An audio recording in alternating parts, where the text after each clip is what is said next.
Hello there, ladies and gentlemen. Grab your hatchets, grab your axes, grab your alien cows, and of course your fishing rod. It's time to go exploring. And who better to go exploring with than Farmer Ian? That's me, Farmer Ian. My name is Jared, and we will be your hosts for the episode. We are honored and grateful that you have joined us here at the featured table. Today, we will be looking at Tend, which is designed by Max Anderson, Zach Dixon, and Austin Harrison. Artwork, there's a fourth person there. It's all right, reading's hard. And of course, last but not least, Toby Sarnelle. Toby, I'm sorry for forgetting you almost, and also for probably butchering your last name. Artwork is created by Kelly Nakamura, and it is published by Ivy Studios. Tend is a 1 to 6 player plus economic adventure crafting, farming, lottery ticket winning. Oh wait, not that, nope. not that. It is. Players compete in a flip and write and scratch and sniff. Oh wait, never mind, not that either. No sniffing. No sniffing. And unless we've you talked want to you about sniffing the cardboard. Anyway, players are building a farm, sending goods to the Zenith HQ. The players will build and export the most valuable of resources that are considered, and you're trying to become the next great adventurers of the Zenith Corporation in its expansion into the unknown. These are the voyages of Starship Enterprise. Oh, wait, sorry. Wow. Wrong. Whoa. Never mind. Nope, never mind. Definitely wrong. Let's review Tend. Yeesh. I forget what galaxy and world. I mean, soon Chewbacca will be here. I don't know. I was going to say, which world are we exploring today? That was the theme of 2025. Yeah. So anyway, welcome to the land of Tend. Wow. Okay, so Ian, we're back discussing exploration once again, and I am just curious as we dive in here, what is your favorite, I don't know what's the right word for this, it's not really terrain because that's too limiting, but if you were to want to go explore something, what would it be? Like, regardless of skill set, like you can just obtain the skill set that you need for this exploration, what would you want to explore? On Earth or like other planets? Wherever. I mean, obviously Tend isn't on Earth, so, and they've got double-headed cows, I think. So, whatever you want. Double-headed cows and sheep and chickens. No, I'm sorry, they're not double-headed. Their like eyes are super screwy. They still have two of them, but they're like this instead. They're like cross-eyed cows. In the weirdest way. Oh man, I think what I would imagine, or what I would want to explore in another planet, of course, is some type of like landscape that's in the sky. Some type of. Okay. I imagine. I don't know. I don't know if it's real. I want to think it's real. It doesn't sound like it is. It doesn't, but I want to think that it is. Is that inside, high elevation, like really like in the clouds, there's like, I don't know, some type of, I would say probably the mountains, I guess, inside the clouds. But I do think of like this kind of floating terrain that you're just kind of like exploring. We did I'm trying to think, we reviewed Vantage, and I know it's a totally different game, but remember in that where the land felt like this kind of mystical world that I can imagine there's like this floating like castle like above everything.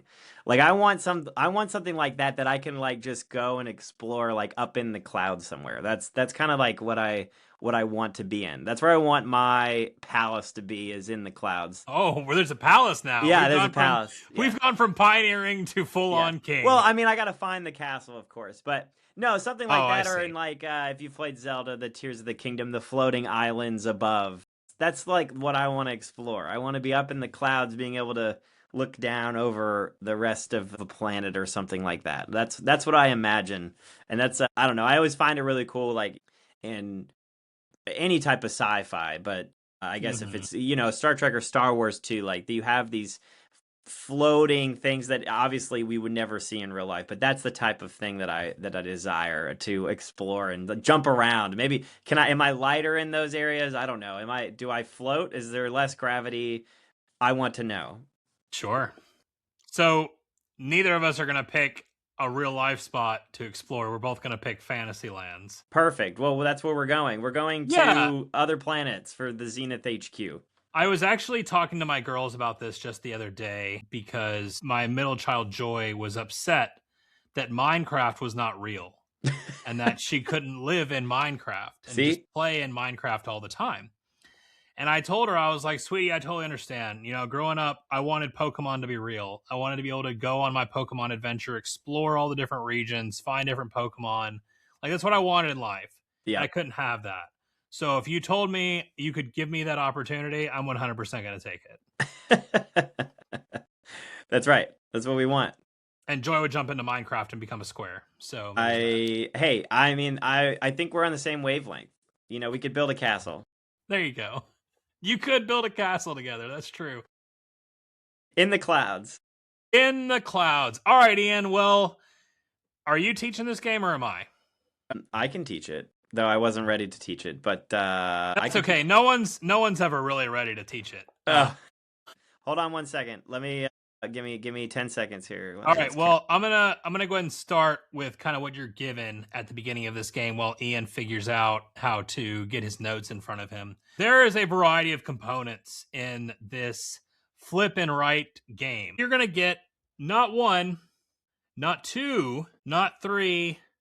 But 4 customized only for you sheets that you are going to scratch on, scratch off, color in, all things of that nature during this game. You are getting a cargo sheet. You're going to get a farm sheet that has all the different things that you can explore on it. You're going to get 2 scratch off cards, one for the mines and one for the woods. You're also going to get some colored pencils, a really fancy looks like but isn't actual gold scratch off coin, and you're going to have all of these things at your disposal along with a nice reference card to see what each of the 1,000 resources in this game can be turned into. So those are the various things that you're going to be given, and go ahead and take it away now that I have displayed mentally, theater of the mind, what is going to be in front of these people. Okay. All right. Hold on. I was there. Yeah, I had to pull up the right thing. Give you so many seconds. You did. If this was live, this would be embarrassing. Well, it's not live. We do it live. All right. Well, let's dig into this a little bit. Dig, because that's what we're going to be doing later, potentially. All right. Well, a round is structured into really 5 different phases here. We have the neighbor phase, the scoring phase, the setup phase, the growth phase, and the task phase. The neighbor phase is really where you will kind of trade or send resources to your neighbors. We'll get to that a little later because that kind of applies to what we do with the rest of our turn. The scoring phase happens at the end of round 6, 10, and then the final round. You won't do those except for on those rounds, and those are ways to score points for the end game, and whoever has the most points at the end of the game wins. Now we go into the setup phase. The setup phase is a major phase for most of the things, and you're going to be setting out the task cards. During the game, you're going to be taking tasks, and these tasks apply to the player board that you have. You'll be doing many different things, but you only get to do 2 actions per turn that are available from the face-up card. So it's not like you can just take any action that you want. Most of the time, a lot of the options are available to choose from, but they're not always there, so you do have to choose 2 separate action cards, basically, or task cards, to what you do on your turns. You have to follow what's available. You can't do whatever you want, whenever you want, so you have to follow. During the setup, you're going to set up these cards, and then you'll be drawing, new season cards and kind of setting up for what the game phase will be. Then from there, within that phase, or on to the next phase, you'll do the growth phase. And so the growth, you kind of trigger all of your plants, animals, anything else that I'm about to describe, to kind of grow them. And so if you have a nice little, a berry bush, I don't know, it flips and produces, something. Or your chickens produce eggs. Or your sheep or your cows produce milk. So on and so on. And so the growth phase is when all of these, you kind of literally, it's a die, and so you just turn it up to the next side. All that happens during the growth phase, but really what we want to get to is the task phase. So the task phase, each player simultaneously, really the game itself is so simultaneous action-wise is until everybody is finished up with that phase, then you move on and then you trigger, the rest of the things throughout a round.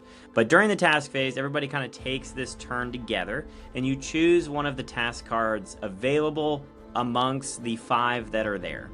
And you will complete a task that's on those cards.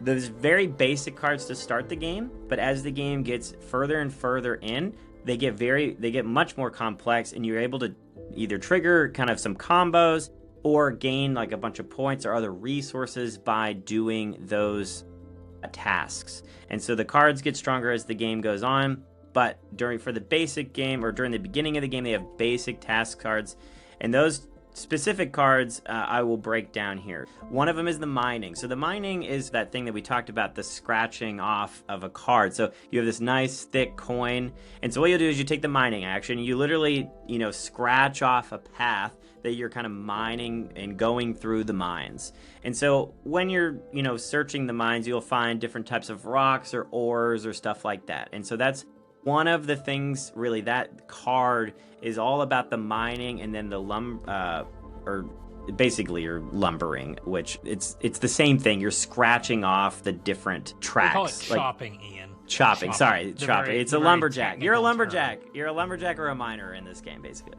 But anyway, it's on the same thing, and so the card itself, you'll either make a path on the top or the chopping's on the top. Anyway, you're going to mark a path that you're going and adventuring on through these 2 types of areas. So there's the mines or there's the forest, and so those are basically the same. The only thing is the resources you gain are different, and so when you gain those resources, I'll get to once I kind of get through all of these different ones.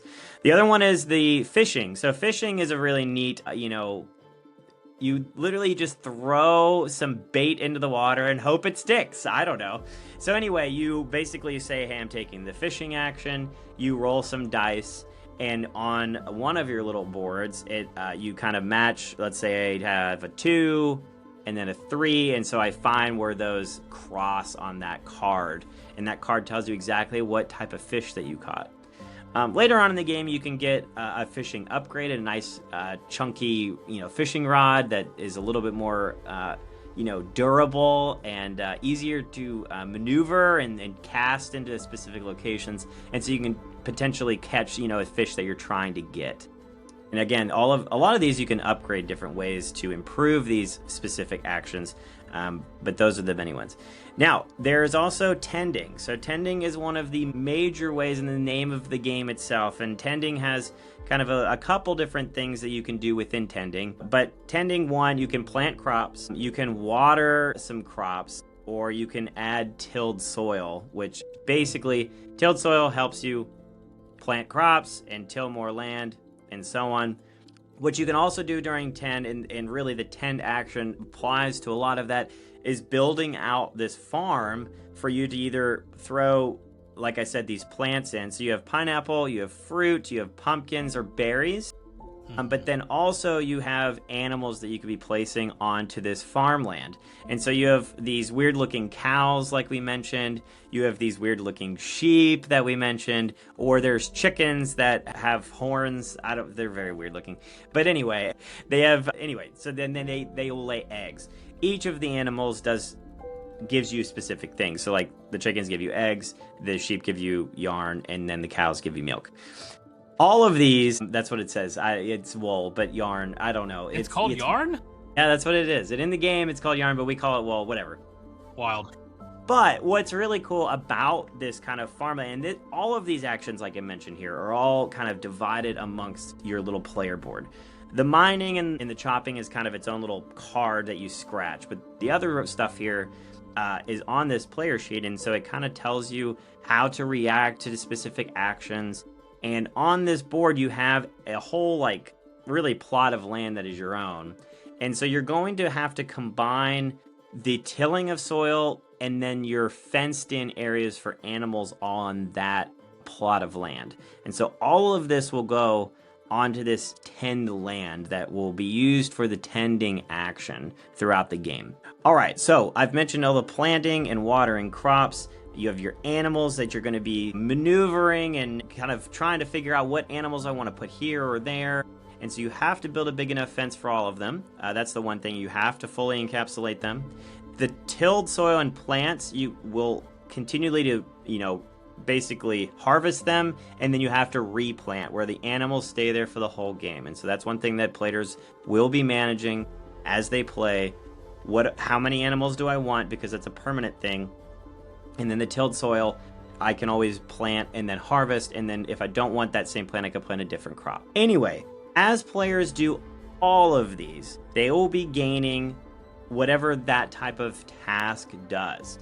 And so that task will provide resources or even straight money. But all of these, it's kind of a very much a roll and write-esque type, and that's why they say that, is that you're going to gain a resource. When you gain a resource, let's say I chop down a tree and I gain a piece of wood. Well, I'm going to use that on my player board somewhere else. I can either use it for straight money, I can collect it and start building like a better fishing rod. I can trade it in and put it on, my cargo manifest, which you'll be gaining these little shapes to place on the cargo. I will talk about the cargo here in just a second. But you'll be gaining all of these resources and kind of triggering multiple combos. And if you've ever played a roll and write, that is absolutely what you're doing here. You're triggering all the different combos to build out this massive supply chain of new things and new resources as you progress through the game. Now, once you get, really strong resources of some kind, you're going to want to turn them into these basically blocks, or put them in crates, is the way I think about it, to place onto the ship going back to Zenith HQ, which is called the Cargo Manifest.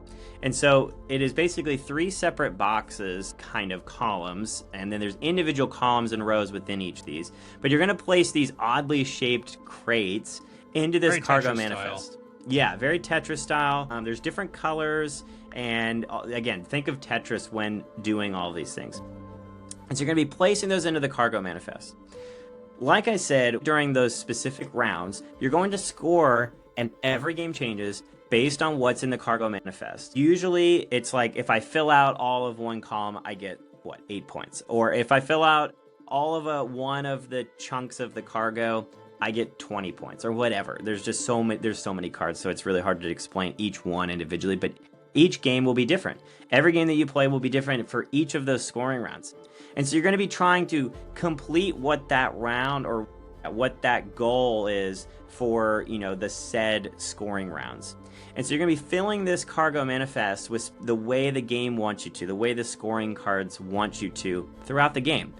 And the more you can put into your cargo to basically send back to the Zenith is the way you're going to score points. And so players will be doing that based off all the things I just mentioned to fill up their Cargo Manifest, and you'll be scoring points at each of those specific scoring rounds. Then at the end of the game, all of the players will score based off all of the prior rounds that they've scored. You also score based off the Cargo Manifest itself. So you're going to score specific points. Usually it's 1 point, but there are areas that score double points for specific icons and colors that are inside their manifest. Then you also compare basically on your neighbors. So you're going to compare to your neighbors.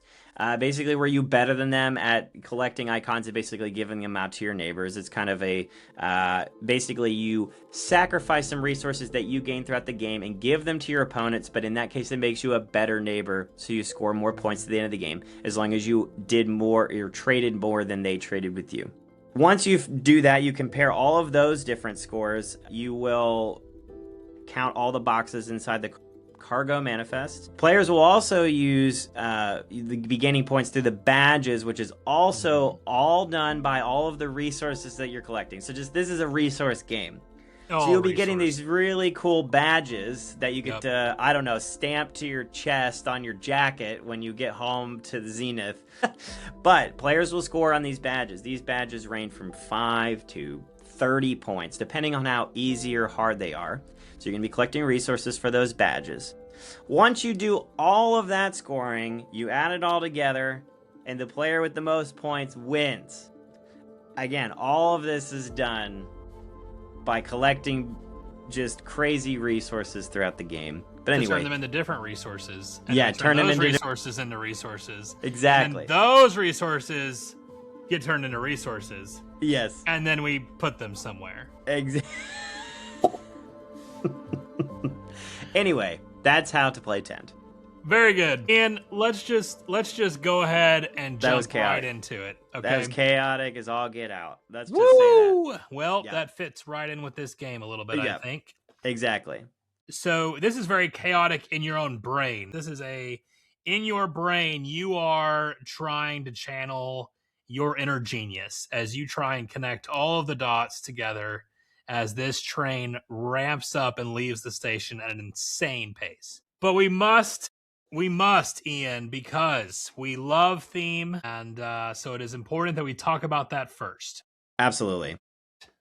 So, I am curious, Ian, about your thoughts on the theme of this game and the world itself. Because I think you and I would both agree the artwork itself is very good.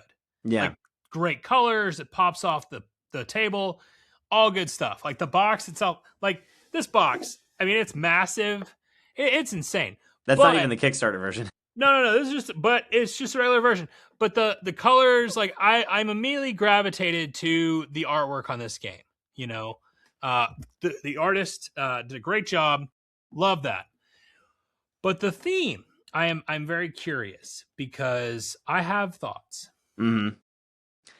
As far as the theme itself, like we talked about really at the beginning of this, I like the theme. I like this idea of, exploring a new world and, any type of game like that where you're, I feel like The Martian, I feel like I'm exploring something new is a great theme. This game itself, while you're playing the game, I don't know if I think the theme is definitely present. To say that it's absent that would be a lie, and misleading. I think the game very much draws you into this world of, again, you're collecting different, like, I always think of like the fishing, because there's so many different types of like fish. They don't look like fish I've ever seen before. So I'm very much like, okay, like, what is that? That looks like kind of like a puffer fish and a squid combined. I don't know what that thing is. The red fish. So, I guess they have names. I'm not really sure. I guess I haven't played this game enough. I don't know if each of them have names or not, but as far as like all the different ones, but you kind of do get drawn into this world. It's like, okay, we've got some odd looking creatures and animals and these different type of rocks, and you have a geode that you end up digging up, and I'm like, I don't know what that is, like, and so you kind of get drawn into this world of exploring and doing all the different types of tasks that come up. So as far as a theme, I'm very much sold in that regard. I would say the downside to all of that is that I don't know if I feel like I'm playing the theme all the time. I feel like I'm just doing the tasks. And so I don't know what your point is. I don't know if that's where you're getting or not. But I do feel like I'm kind of split on it, because I think overall, like you said, the box, the art, the way I play, the icons, everything that you're looking at all the time is very thematic, and it has a theme. But as far as when you're playing the actual game, I'm kind of just running around doing roll and write ad type of stuff. And so when you're talking about a roll and write, we've mentioned this prior, it is really challenging in a roll and write to have the theme just be super predominant. So anyway, go ahead. All right, so I'll just start by saying I'm torn about my own opinion, because I think I kind of see both sides of it. But we're exploring this new world, and the idea is we work for this corporation that supposedly isn't evil, but probably is evil. I mean, you just don't name yourself the Zenith Corp. The Zenith Corp. Not turn evil. Like that, yep. You're just setting yourself up to do that. Yeah. But you don't really worry about that in this because you're just the scientist trying to collect the samples, right? To me, I think back, I think it was like over a year ago, we reviewed a small game called Harmonies. And one of my critiques of Harmonies showed up again here, where you want to create in Harmonies, you're like wanting to create this landscape with all these new animals, and instead of like having actual new animals and new like things that you've made up, you've just brought back stuff that we know. And in here, we're exploring an entirely new world under this made up evil corporation, and I've got a cow. Now, granted, the cow's eyes look different, and I want to be very clear. I am taking nothing away from the artist on this because I think the artist absolutely did a great job of what they were asked to do. But a cow and a chicken? Yeah. Like, we couldn't come up with something, even if it, like, I just want to call it something different. I want us to like make something up. We're in this brand new wide open world. We can do anything, and we go back to cows and chickens. So I will go ahead and just be my own counter argument and understand you've already got a lot going on in this game and you don't want to confuse people further. So maybe you do that because you don't want to make this any harder than it has to be. Right. But just from a world building and from like a theme perspective, come on, man. We can do better than that. Maybe we brought the cows there and we didn't, Ian. I've seen pictures of the cow. That cow is not from Earth. We're there to explore and bring back samples from this unknown planet. Maybe we weren't from Earth. Maybe we were from somewhere else. No, don't. You're digging your own grave right alongside them. No, I think yes, I agree. I think because you have all these other animals and weird creatures of some kind, we're not calling them trout.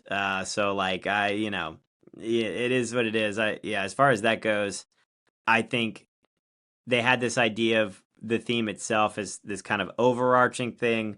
And they're like, okay, well, we have this really good game design that we're really interested in. And how do we fit the theme into it? I think they thought of the theme. They're like, that's a really cool world.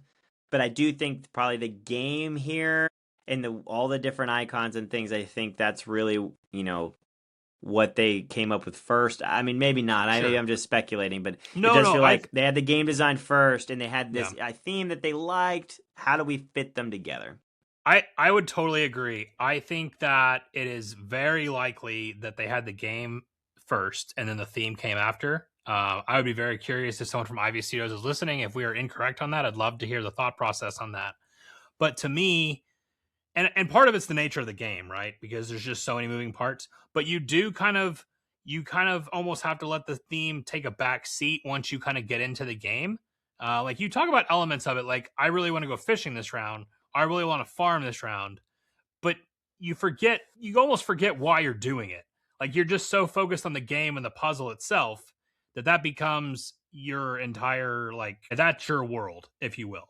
You lose track. You do. Because especially with a game like this where the resource just compounds on itself, you have no choice but to focus on the puzzle, which is fine. Whatever. I get it. I am so ready for the game that is like, we're going to explore a new world and then like creates a fully new world where we're not just like recreating Earth in a reskin kind of thing. That's all. That's my soapbox. Thank you for coming to my TED Talk. Well, anyway, I'm going to talk about what I like. Great. No, I think these are valid points, especially when we're talking about the theme here. I think that's something to point out. So when it comes to all of the different tasks in itself, really, like, obviously you get two cards that you have to pick. And so you can't pick the same card twice. That's something I did not mention earlier, but you can't pick the same card twice. So you have to pick the two options. So, maybe you have two chopping actions that are there, but maybe they don't. Maybe you have, two tend actions, or maybe you wanted to tend and there's not a 10 there, and that's not fun. But overall, the way to adjust to what basically everybody's actions are the same. You have to pick from what's available. And so one thing I like about roll and writes, which are, we don't talk about many because I don't play many, but the aspect of like triggering the different combos and building out this like thing is what's so appealing, and that the game plays fast for roll and writes, not for this, but for roll and writes, it's like a 10-minute game, but you can build like the kind of a little economy. in this, it's like I get to build the economy and I get to play it over like a couple hours, which is really fun. So I like that aspect. And so you're really like you look at your board and you're like, what do I want to get to? What do I want to build to? Do I want to be, it's really hard to be good at everything in this game, so you have to choose. Personally, I've had the most fun tending and being good at tending, which Mm. is the farmland and the plant life. I'm a plant dad.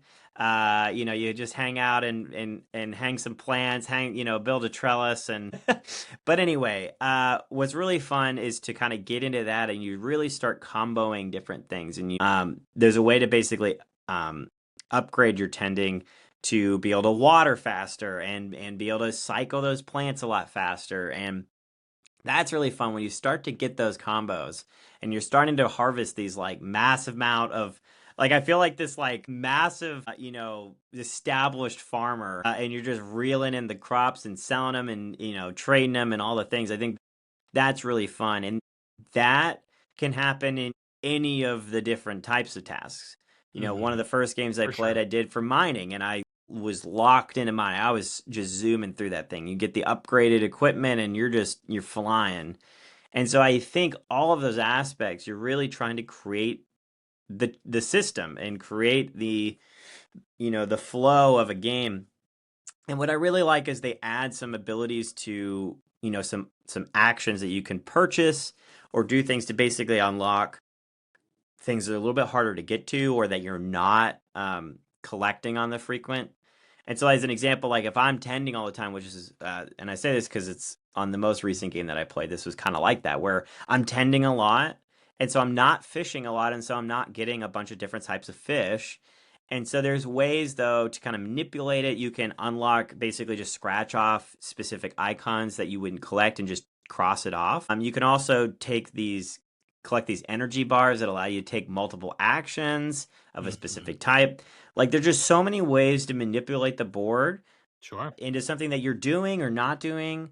And then what I really love is those advanced cards, the advanced tasks. And I think those are just so cool because you take a basic action and then you get something that's really cool. Yeah, for Like sure. a fish. That was one thing that I love is like I'm not fishing in this game. I'm doing something else and I take this action and then it gives me like a really nice fish. And I'm like, well, I would never get that ever, but because I took this one action, it and I had the correct criteria to get the advanced part of it, then you get something really cool. And so usually those advanced cards you have to have some type of you have to have been built in a specific way. Like you have to Yeah. have multiple things unlocked already, or you have to have this many tilled soil, or like something like you have to, as the game goes on, you get more and more stuff. So it's a little bit easier to accomplish, but you get rewarded for your hard work in a specific category. And so I think all of those aspects are really cool. I know I just talked about a lot. I don't, whatever you want to elaborate on within those, go ahead here because I feel like I'm just talking to You're talk. good, man. You're good. One of the things that I actually like, so simultaneous play is one of my favorite mechanics right now. I love this idea that we're all playing at the same time. We're continuing to move the game along, and everyone's getting to stay engaged throughout the process. But it's a tiny ad, and it doesn't add too much player interaction. But I love the neighbor function Yeah. that comes in this game because you can't ignore it, or you're going to give your neighbors a ton of points. Yeah. You have to kind of keep an eye on it, even if that's not like your primary. But I love this idea that I have to keep giving them things so that I can get more of my own things and be a better neighbor. And it's one of it's a major scoring piece at the end because whoever's higher on those tracks is going to get a bunch of points. And so it's very important to be a good neighbor, Ian. I know you didn't learn Always. that the first game, but it's okay. I did learn it the first game. I just wasn't as good of a neighbor. Okay. Well, anyways, I love that just enough interaction where yes, we've got our heads down, yes, we're focusing on our own game, but we're also having some interaction there.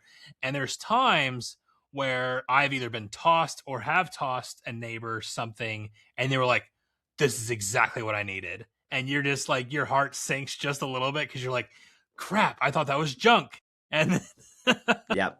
so I really love that. And I also really like this self deck building thing that the game does as far as setting up what cards are going to be coming out for that game. And yeah, you're going to have potentially some randomness at the end where you're expecting at least one of each action and it doesn't show up. But I love that, like, throughout the game, you can kind of gauge, okay, this is what this game is wanting me to do. And how do I bend my strategy around that? Because that really opens up the way that this puzzle, like, gets into a whole new level. Like, you already had four ish different pursuits of what to be a master in, whether it's mining or chopping or fishing or tending. And now you've got, okay, now I've got this extra level of I'm going to focus on this and then I want to sprinkle of this. And then if this shows up, then I'm really golden. But you don't have to do everything, but you want to do everything. And so, how do you find that balance? So, that's something that I really like. I love when a game is like, you can do whatever you want, but if you do everything you want, you're screwed. Yeah. You will take all the actions. No, I'm not going to say that. At some point, you may be forced to take all the actions, let's say that way. So in the last game we played, I think I fished one time, and it was because of a free action of fishing that I did, but I never took the action. It's because you can gain, by filling up your manifest, you can get some free actions of all types. And so when you get a free action of any kind, you take it because it gives you free stuff. And so you will take all the actions, but you'll be really good at maybe 2 or 3 of them. Really, like 1 or 2, you'll be really, really good at, and you might be able to spread your wings a little bit further. I think there are things that combo really well together, and intending tends to kind of flow into the rest of the game, as there's just so many things that kind of revolve around it too. And the game is called Tend, so that makes sense. And tending, you can score a lot of points for. So, but tending has kind of 2 areas though. So yeah, no, I was just going to add, it is interesting what you said earlier that you felt. I think you said you felt the most rewarding when playing, and I had the most fun doing it. Oh, that's right. So when I heard you say that, my thought was, when I tend, and that's my main focus, I think I'm doing my most optimal game usually, but I would say that I enjoy going fishing and exploring the different fishing worlds way more than I do tending. Like, tending feels more optimal on a game to game basis, but fishing just has this aspect of I have, like, it's chance because I'm rolling dice, but I can really kind of manage that chance by upgrading my fishing, and it kind of changes the game a little bit. So I enjoy fishing more, but tend feels stronger. So, anyways, yeah, I mean, I think it's going to be, I mean, it's very fascinating watching people play this game for the first time or even the first few times, because they like their eyes are drawn to, ooh, I want to do that. And then they get halfway through and they're like, wait, I probably shouldn't have done that. Because it's not, you can't just do anything, because that deck is going to dictate what you want to do. Yeah. And you don't see a lot of that deck until mid game. So it's a fascinating thing to try and navigate. Yeah. And, basically it adds more special cards like every couple rounds, and you're adding those new cards, but also it's mixing in with all the ones you've already seen. So if, like, you can have a full round of basically all upgraded task cards, which is really neat. Like you said, the tending though, I do think, as I've played more and more, it is a critical component of winning. I think you need to be able to tend to some extent, shape, or form. But like I said, there's kind of 2 paths, and that's what's crazy. Tending as a task is one thing, but there's kind of multiple things in there, and there's actually there's like 6 different things that you could do in there. I think, like, actually, no, there's more than that. There's a lot. There's like 8. But basically, let's see, 1, 2, 3, 4, 5, 6, 7. 7 technically different things you could do. You can do animals, you can do the plants, but then there's 4 different types of plants and 3 different types of animals. So, like, do you do a mix of some? Do you do all the same ones? Like, there's just so many different paths here. And I think a combination of some, maybe one animal and a lot of plants, or, another game the next game I play, I'm pretty sure I'm just going to do, like, all animals and not touch a plant and see what happens. I'm just going to do all the animals and do a bunch of them. And I like, there's endless combinations of how to play. I do think tending is a very, very strong thing. And again, the game's called that, so it wants you to tend. I think there's a lot of task cards that have tending on it or the option to tend. And it really, like I said, you do feel the most kind of fulfilled in the game because there's just so much to do when tending. Because like I mentioned, there's 7 different animals or plants that you could be, triggering here. And so all of those, I think, do make it for a rewarding game when you do that. But like you said, I do think there's this innate fun when mining. You're doing the scratch off on the mining and chopping. And I think that's really cool. And you can find some really cool stuff that are really, really nice. I think overall I had a Did that decent hold game. on? Did that live up to your hype? Because I know when we first opened the box and you saw there were scratch offs, I think you were most excited about that. I I'm not a huge scratch off fan. The season 1 of Pandemic Legacy ruined me for scratch offs in game Oh man, that's because funny. it gets everywhere and it's absolutely a mess. This does a much better job of not being as much of a mess.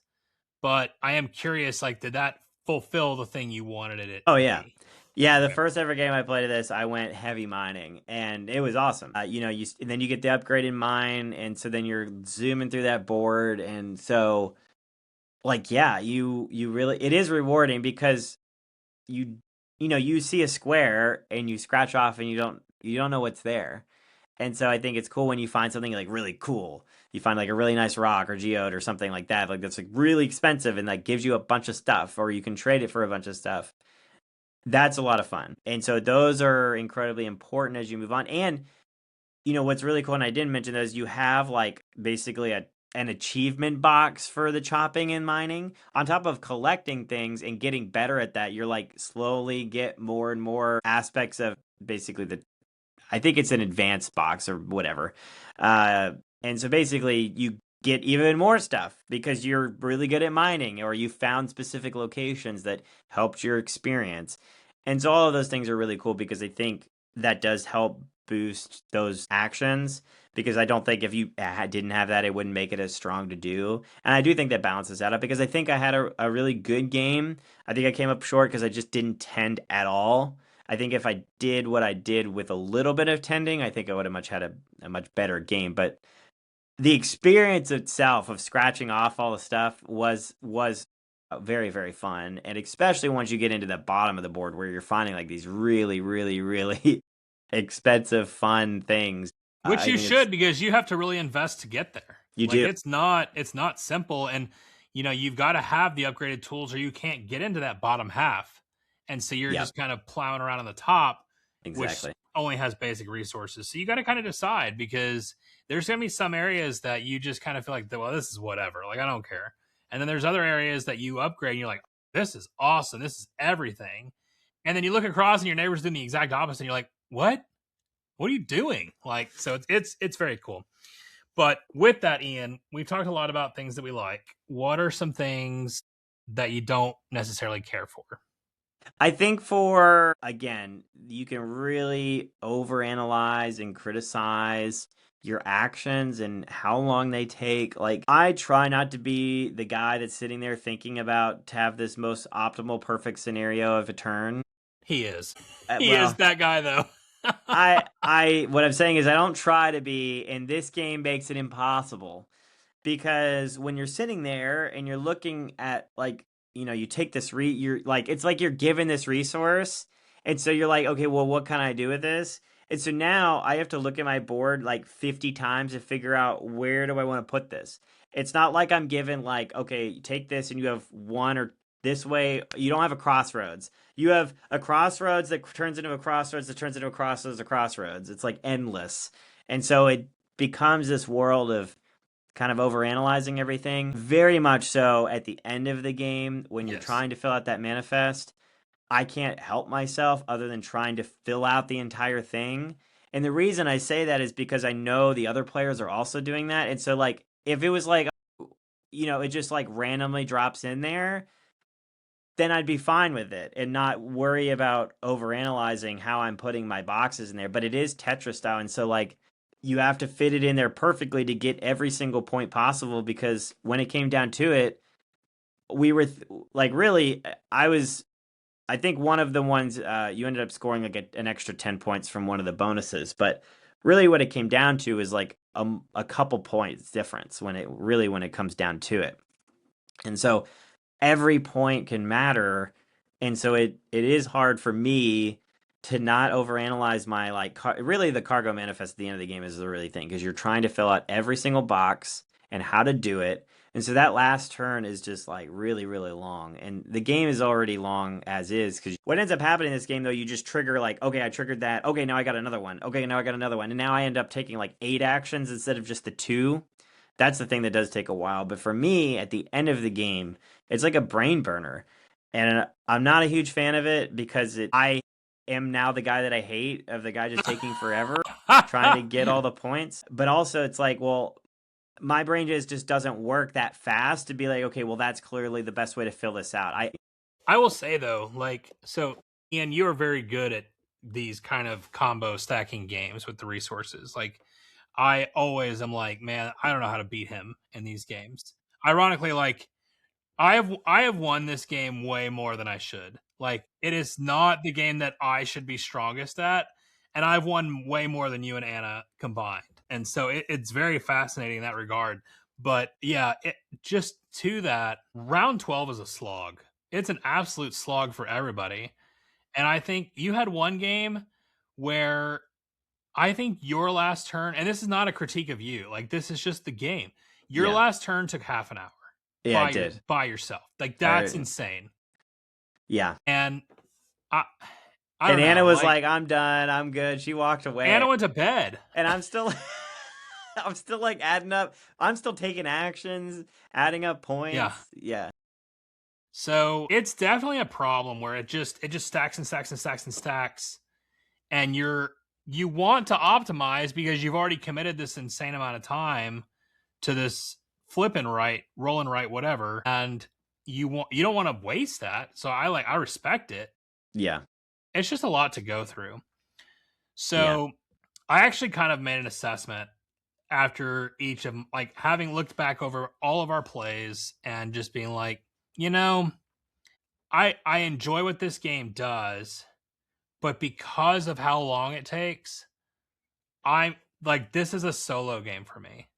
Maybe it like if someone else wants to is like looking and they're like, man, I'd love to play Tend. Sure, I will play with you, but I am never again going to suggest that we play it as a group. And that's just where I'm at. Like if someone else wants to, yes, I'll be happy to teach you. I'll be happy to show it. Yeah. But for me, like it is a solo, maybe 2-player experience. And like the solo rules don't really modify the game that much. And the neighbor thing is still there in its own way. So I'm not losing that. But I don't see why I would want this to be a group puzzle when it requires so much time. Yeah. And that's coming from our introduction to this game. Both of us was an 8-player game. Yeah. Like that's where we started. Yeah. Got down to 3 and we're still like, holy smokes, this takes forever. Yeah. So it is definitely a downside of the game. And you can't avoid it without just telling people, we'll just pick something and don't sweat it. Like that's not how this game works. Like, yeah, unless you're setting, it does say set a timer, but like I know, but then like but the problem for me with the timer is I'm triggering like 4 or 5 actions back to back to back, and I'm like, how am I supposed to set a timer on that? Like I'm having a trouble keeping track of how many actions I have, let alone like trying to remember how to do it quickly, I don't think a timer in this game is the answer. I really don't. I think I generally agree with you. I think the overall, I think a 2-player game, you have another player to play with. If you don't want to play it solo, I think 2 players good. 3's fun, but again, it's so long. Like you're talking about like 3 hours. Like there's just so many other games that I can. Again, I do so much in this game. So like, is it though? Like, it's definitely worth an experience. You do a lot. Yeah, you do a lot in the game. Like, absolutely. But when it comes down to the end of the game, like my last turn, I've already spent 2.5 hours playing, and we're in the last round, and now another 30 minutes. I mean, it's like 25% of the game is all played in the last round. And I guess a lot of games happen that way, but it's like everybody's waiting for me to finish the game so that we can add up the scores, because Yeah. and I'm not a big fan of that, and that's always a challenge. But like when it comes down to like, I do like the fact of a 3-player game because you are being able to do that neighbor bonus with everybody, Yeah, you can. and we did talk about that. Like we talked about the neighboring things. Basically you have to give a resource to your neighbor, or they give some to you. And what I really love about that particular aspect of the game is like I was tending a lot in the last game we played, but then my two neighbors were basically giving me resources that were the opposite of that. And I thought that was so cool. It's like a really cool balancing thing of like, I'm tending, my neighbor's fishing, my other neighbor's mining, and so I'm getting a little bit of everything now. And I think that's a really, really, really cool thing, except for when, they stop giving me resources at the end of the game. And so there's also that part as well. And so I think, again, it's just, I think when it comes down to it, this game is excessively long for a flip and right kind of. We I talked mean, about being able to yeah. build it out, and I love that aspect. But that last turn, you're just everybody's trying to scratch and claw their way to every point because it's a close game. Like it's a close game. Like there's a couple times we played with somebody that was a lot more experienced, so they scored like they won by a lot because they knew how to score the right things. But if everybody knows what they're doing in this game, I don't know how many points are really just left there. You have to get every point that you want, Sure. and that you Yeah. need to win. Well, we've seen that in games, not even experienced players, just players who are all on the same level. Like you're gonna balance out more or less, unless someone just really hits a note. So in that regard, it's good, but it also puts that pressure on to make sure that you're getting every point that you can But get. it's not those decisions to those points are not easy and quick decisions. That's right. They're thought out. You're right. You're really comboing into the longer process of scoring. Like if you really want to score a ton of points, you're going to combo a bunch of things at the end of the game. It's not like, okay, do I choose this or that? Which one scores me more points? No, it's let me choose this, I think. Let me follow the rabbit trail to the type of icon that I'm going to get. It's extensive in that final round and throughout the game, but Sure. it's a little bit easier throughout the game because the decisions are a little bit more straightforward. But at the end of the game, you're trying to get every last box filled and every point that you can get, and it is challenging. And I do think that's part of it too. In the final round, players are not handing you resources via the neighbor Yeah. as I often, don't and know. so there's not as many resources there as well. So you are trying to figure out stuff for yourself. That's how I felt in the last game. That was part of the decision making. I'm like, well, he's not giving me anything the last two rounds, so I have to find that resource for myself. And so Mm-hmm. those are all things that you're kind of walking throughout this game. And I think if you're okay with that, if you're okay with this very chill experience, because there's no, you're not attacking players in this game. Like you're just trying to be better at the neighboring than they are. But Sure. if you're okay with that, if you're okay with a longer game, if you're okay, you want this really elaborate experience of exploration and finding the combos, I think this game can absolutely be for you. And I know people that will already love this game and will always play this game, and I think they'll continue to love it. But if you don't want this really, if you're playing with 3 player, you're gonna have a 3-hour experience. And if you're not okay with that experience and you don't want this kind of mind games of trying to figure out these long details at the end, then I would probably stay away from this one. But if you're okay with it, then this is a really, really good, roll and write type of, like, if you like roll and writes, if you love roll and writes and you want it to be longer and have more combos, then this is the game for you. I will say that. So I will almost agree with you because, well, and this is coming from a guy who's like, I'm not a huge fan of rolling rights or Yeah, flipping rights same. or I mean, same, whatever. generally. Like whatever, they're whatever. But this one like almost transcends the typical rolling right. Yes. I would say this because okay, I'm gonna keep the game despite what I just said. I want to play it solo. I enjoy it. Yeah. Because of the nature of the experience of this game, I would highly recommend even if you are on the fence, I would encourage you and your friends to buy it, split one copy, try it at least once, and if you don't like it, sell it. But I do think I think there's just like, man, It feels to me the way that I felt walking out of Spider-Man No Way Home, where I'm like, all right, this was an event. Yeah. This was an experience that it's never going to hit the same as it did this first time, Yeah. but it was so much fun. And I think that a lot of groups can get that. It's not even though it's thinky and combo-y, it's not overly heavy. I would describe this as very much a medium game as far as complexity. Complexity, yes. The It's not decision hard. making is different. Like, you're going to get smacked in the face with a bunch of rules because there's different things to do, but you just kind of pick one thing and you're like, all right, I'm just going to try. I did that when I first was taught the game. Like, we were taught with 8 other people, and yes, that game took forever. But I also had so much fun at that game that I didn't stop thinking about this game for weeks. So I think there is something to the experience that makes the retail version valuable enough that if you're on the fence, I would say go for it. Yeah. That's I think that's a really good way to put it.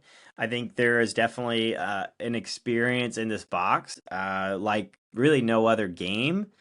There's just so much exploration and combos, and like you can just choose your own adventure in this game and choose it differently every time you play it, and that's really hard for some games.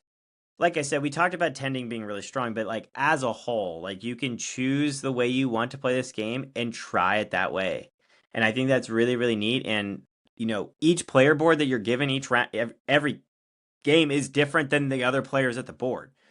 So everybody's different in the way they score in their manifest. And so that's also another thing that's really cool is like everybody's given kind of this different way to play on top of you choosing a game that's different every game. And so there's a ton of replayability here of choosing new games, choosing new ways to play. And I think, like you said, that's an experience that's not given in a lot of games. And I think overall that experience is really fun. It's just a long experience, but I think overall, like I enjoyed every game that I played. I'm not, I guess when it comes down to it, I'm not saying I didn't have fun. I had fun in all the games I played at this. Yep. But at the end of it, and I'm sitting in the last round, I'm like, man, this is taking a little bit longer than I kind of want it to. And so that's the only downside to all of that. And I think overall, the experience of this game is fantastic. We talked about the theme. I think it's there and you feel it at times. But overall, creating this kind of combos, creating your system and the combo and the flow, building that engine up is really what the most enjoyable part of this game is. And I think everybody is able to experience that if you're playing it for the first time or if you played it 100 times. I think each person is going to be able to feel that enjoyment of that part of the game, and they're gonna see that part of the game and enjoy that part of the game. And I think that's really cool. Not a lot of games get to do that. You talked about the retail copy. It has all of the things. It has the scratch offs. It has those things. There is a Kickstarter version that has like a 700 times the box size and has erasable markers and like all the fancy Kickstarter things. I think, because I do think this is worth mentioning because Ivy Studio, you can always buy both things. You can buy whatever you want. I think the retail copy is really good in this. I think it gives you everything you need as colored pencils instead of markers. And honestly, I like the pencils better. Me too. I do too. But the boards were like a little bit. I think they were maybe a little bit bigger on one of them, and one of the other things was the dry erase. I did like the little stamps that the markers had. That's like fine, but the pencils did fine for me as well. It's a little bit harder to erase than the markers if you made a mistake, but overall, like we said, this game is technically 1 to 6 plus 1 to 3. Please. Or do it one time as a 1 to 8 or an 8-player experience and then sell it and be done. Yeah. No, I don't recommend that either. But 1 to 3 is good. And again, I had a really good time playing this game. I think it's a very solid design. And I think they did a really good job with it. And I think it has some flaws as far as length. But some of that is kind of just the innate design. Not necessarily like it's not the designer's fault. It's just part of the way the game plays. Sure. Okay. Well, we would love to get your thoughts. And we would like to say thank you for listening up to this point. If you have feedback or want to give us your thoughts on the game, we would love to hear from you. There are a number of ways to reach out: email, Instagram, all the stuff that you can do in 2026, and those links are in the description below or on your podcast little appy thing if you're listening audio-wise. 5-star reviews, subscribing your podcast player of choice, liking this video, 5-star... No, not 5. They don't do 5-star on YouTube. They do subscribing. Subscribing is what they do. Follow us on socials if that's your thing, and join the conversation on Discord. Any and all of these heroic actions are immensely helpful in growing this podcast. Special thanks to Ashley McCaffrey for our logo. Special thanks to Anna Snyder for the outro music. And special thanks to Aleksey Chistilin for the How to Play background music. Join us next week as we head back over to the two-top table, where Anna and I are going to be looking at React, the Arts of War. In the meantime, may your dice rolls and your card draws be blessed, and your experiences at the table be ones to remember forever. Yes. Oh, the final frontier. The voyages of the Starship Enterprise. In its 5-year mission to explore strange new worlds, to seek out new life and new civilizations, to boldly go where no man has gone before, to tend to his crops and flock. Wow. Amen. Say goodbye, Farmer Ian.